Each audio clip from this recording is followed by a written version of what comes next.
Okay, welcome to part 13. In this part, like I said previously, we are going to create the function to get all of the messages inside of the conversation. I should have said that are part of the conversation, that would have been better. Anyway, never mind. So we're going to basically carry on from where we left off here, which was we need to think about our SQL statement that we're going to use to get the messages, or the message information. So we're going to do this by creating it. I guess. So we're going to create an SQL statement. It's going to be a select statement, and we're going to be selecting a few columns. So we're going to start with, as before, we're going to start with just the basic stuff, and then we'll think about the read and unread thing afterwards. So the first thing we want to select is the date that the message was posted. So this is in the conversations messages table. So conversations messages, and it's the message date. Okay, the next thing we want is the message text from the same table. So I'm just going to copy this down and change date to text. And then we also want the user's name, because in all of the sort of conversations tables, like conversations, messages, and members, we've only been working with the user IDs. So we want to use the user ID that we've stored with the users table. So user name is the column we want, because we want the name of the user to display above their message, because obviously people need to know who said what. I thought it's a bit useless. Anyway, and we're selecting these things from the conversations messages table. Okay. And obviously we need to link on the users table. So we're going to do inner join the table name, which is users, on conversations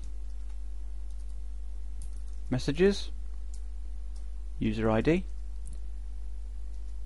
okay, good, equals users user ID.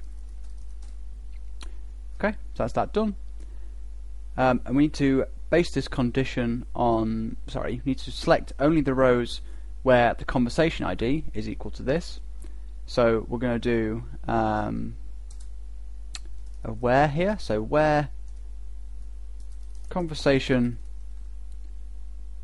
messages conversation ID is equal to the specified conversation ID. So that's just the conversation ID variable. Okay, so that's that done. And we also need to only select for the rows where actually that's not true, we don't need to do that. Sorry, I'm getting off track. Anyway, this data needs to be ordered in a certain way, so we're going to order this in the same way as we did the inbox page, by the date of the last message. Obviously that doesn't really make much sense for a list of messages, so we're going to order it by the message date descending, so the newest message will be at the top. So we do this by doing order by conversations messages message date, and we want to order descending. Descending. So the most recent date will then be at the top, because the most recent date will correspond to the largest timestamp. So yeah, that's right. Okay, so we need to obviously run this query. So MySQL query SQL, and we're going to store the result in the variable called result. And then we're going to define an array of messages which is going to be returned. So this is going to be equal to an empty array to start with. And then we're going to loop over the rows in the table, so while row equals MySQL fetch a sock of the result, and while that's not equal to false, we're going to add to the messages array. We're going to be adding an array for each row, and then here we're basically going to do what we did before, which was shorten the names for the same reason. So we're going to set the date equal to the row message date without that plus and the hash, so like that. And we're going to set the second key to the text, which is just the text of the message. And we should really have used body there, since we used body before, but never mind. So this is row message text, and the final thing is the username. So this is just username, and this is equal to oops again, row user name. Okay, so that's that done. Something that probably is worth pointing out at this point is that it kind of would make more sense to have a separate users array. So instead of having username as a parameter of the messages array, inside of the messages array you could have a user array, like so. And then inside of here you could have a name parameter, or I suppose that should be over there really, which would be equal to row user name. We're not doing that for this video, just for the sake of simplicity really, because we've only got one user property, so it kind of makes a bit more sense just to have it as user underscore name. That's just something you might want to think about if you've got a lot of user properties here, like their email address maybe, and the display name you could have separately to their name. I don't know. ID, I guess, if you want to link to their profile or something. But yeah, whatever. Anyway, so what we need to do after we've got that data out of the table is just return it. So we're going to do return messages. Okay, so that's that done. So what we should be able to do now is go to our view conversations page and test this out. So I think we've already got the fetch conversation messages. So underneath this, let's just add a print underscore r of the messages table or result, and then we'll reload our browser and see what we see. We see a crashing page, so that's not good. So let's go back to our code and investigate the SQL. So let's go back to our backend file here, and just after we run our query we're going to do the same as before, which is die MySQL error. Oops. And then we're going to reload and look at the error. That should be conversations messages in field list, so these two need an S. And now the same problem applies to the where clause, so we look at the where and add an S there, and error fixed. So now we remove the die and see what we get. So reload, and you can see that we have this list of messages. So you can see that what we actually have here is that Bob has sent a message that has the subject of 3, which, if you remember what I typed in a few videos ago, that is pretty accurate. So just for the sake of testing, let's go back to our listing page and look at message number 1, and you can see that this one has 1, which is also what I typed in. So the final thing to do now is to format this a bit to be a bit sort of nicer, and because we're done with this function for the time being anyway, let's just comment what it does. So it fetches all of the messages in the given conversation. That looks actually spelled right. That's amazing. Anyway, so let's go back to our view conversation page, and then we're just going to code the loop part of it to show all of the messages sort of nicely instead of as this array format. So down here we're going to use a for each loop to loop over every message. So for each messages as message.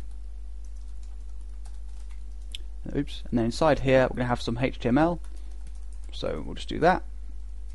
And then we're going to have a div which is going to have the class of message,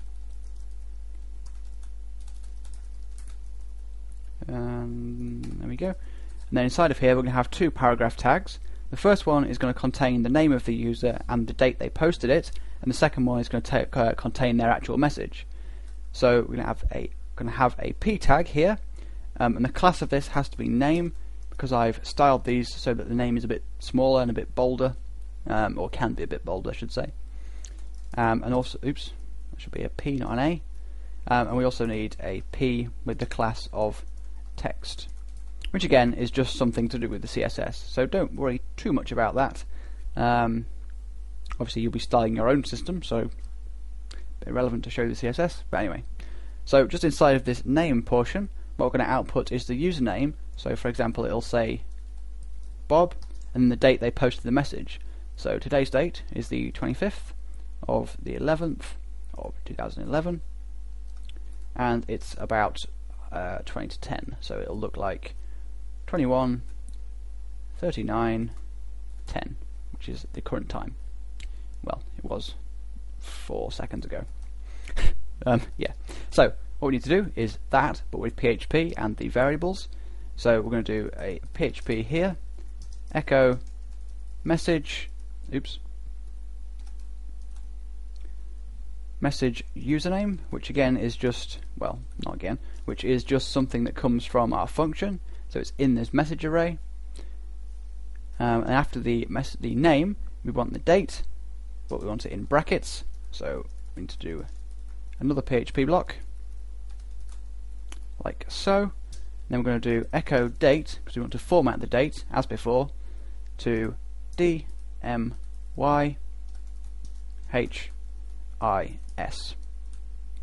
And the timestamp we want to format is just the message date, like that.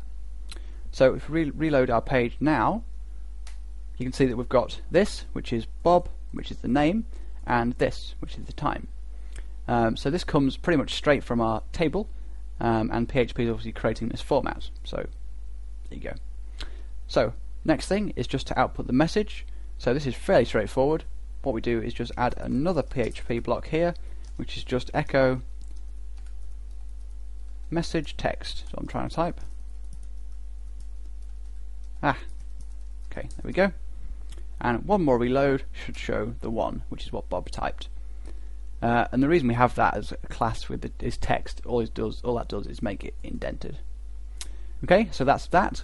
The final thing I'm going to do in this part is show you how to mark a message or one of these message as unread, and that's done in the same way as before actually, so it's not hopefully not going to be too complicated, and it does mean we need to go back to our backend file. No, that's the wrong file. And what we're going to do is just add a similar condition, which is like what we did before, to this check. So instead of using max, we're just going to use the date of this message. So just under where we use the message date, we're going to have a check, which is going to be, well, it's actually going to be using the date. So I'm just going to copy this down.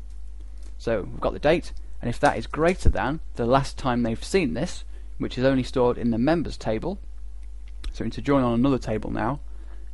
So the table we want is the conversations members table, and we want the conversation last view field. I'm going to select this condition as message unread, although it should really say unseen, which I will probably explain a bit later on. Anyway, we also need to join on this table, because we can't use a value from the members table unless it's joined on to the current tables that we have. So under our current inner join, I'm just going to add a second inner join. I'm going to be joining on the conversations members table. I'm going to be linking this via the conversation ID. So what we need to do is add an on, and then we need conversations messages, which is the left table, and we want to use the conversation ID, and we want to set it equal to the same field in the conversation members table, like so. Okay, now there's another slight problem here, because our conversation members table has multiple rows for the same conversation ID. So the way we get around this is just by adding a second sort of condition to our query. So conversation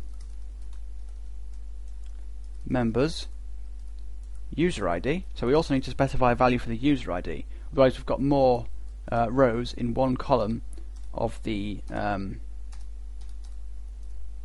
on, let me just try and type members. I'll start again. Okay, there we go. Otherwise, we'll have more columns in one table that we're joining than the other, and that doesn't work. So we also need to specify the user ID, because then we've only got one row in each thing. You can have more than one column in one table, same number of rows. But anyway, that's fairly obvious. Anyway, right. So by adding a condition on the user ID in the members table, we can make sure that that happens. And this just has to be the session user ID, so the time that the current user read the message, or last looked at this message. So session user ID, and that's that done. So we should be able to add this now to our list of fields. So under date, I'm going to add one called unread, and this is going to be message unread. So the final thing to do is go back to our view page and change our class as before based on if message is read. So we're going to go to our view conversation page, and inside this class definition we're going to add a PHP block again to to do a check to see if the message is read, or if it's unread. We're going to output unread like that. Okay, so now we should be able to give this a quick test. So going back to our browser, we can hit reload and the browser crashes, so we need to add the MySQL error back to this backend file. I can't immediately see, that should be an S there and there, and I think that's right. No, I've got members wrong there. So let's just try that. If that doesn't work, I'll try the MySQL error thing. That didn't work either. So let's add an echo, a MySQL error in here, and reload. So check the syntax near conversations messages message text. So I've missed a comma off. That is most likely it. Unknown column, conversations members, conversations last view. That should be conversation last view. Like that. And oh, what? It was conversation last view. Was it user last view? Let's check. So let's have a quick look at PHPMyAdmin and the members table. And the members table, conversation last view, conversations members. Okay, what have I done? Where was the error again? Field list, conversations members. Oh, right. Okay, so conversations. Okay, there we go. And now, wow, okay. Same thing in the on clause. So that is here. TION. And there we go, finally. And that was more than last time. Anyway, delete the die. Final reload. And now you can see that Bob's message has gone bold, because it's unread, and that's actually because of that bug that I told you about in the previous part, where we did it with the array all wrong, but hopefully you watched that. Anyway, so that's enough for this part, and in the next one I'm going to go over how to let people add messages. Okay, so thank you for watching, and come back for part 14.